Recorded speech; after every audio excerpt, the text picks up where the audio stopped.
Narayan, there are challenges as well. The opposition is more united than we have seen them in many, many years now. So that is a plus. But this is an opposition that has too many prime ministerial aspirants as well.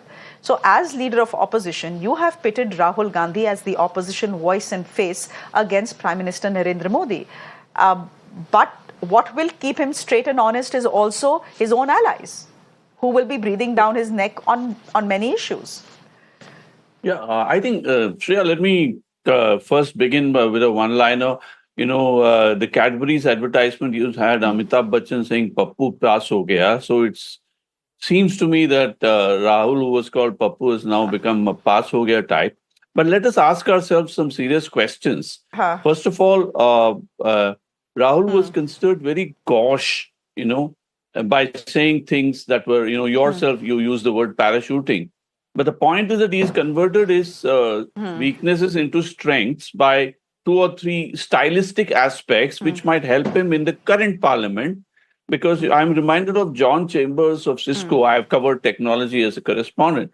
And John Chambers is just a BA, and he was leading a team of PhDs and MBAs precisely because too many egos result in situations where a softer, more approachable, affectionate style helps. The style may go in his favor as a leader of the opposition as a group.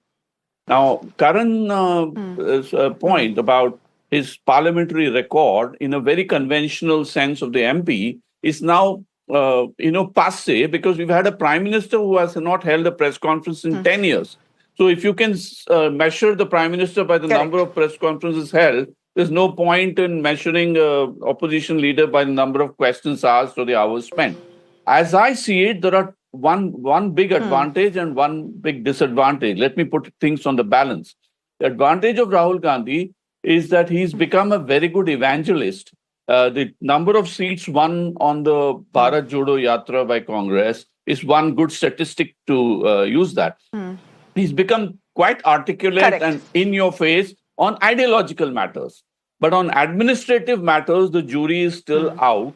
On parliamentary committees, is what you mentioned as consistency. I would not use the word consistency. I would say focus. I would prefer to use the word focus. If focus is an issue, then Rahul Gandhi has to prove himself on issues.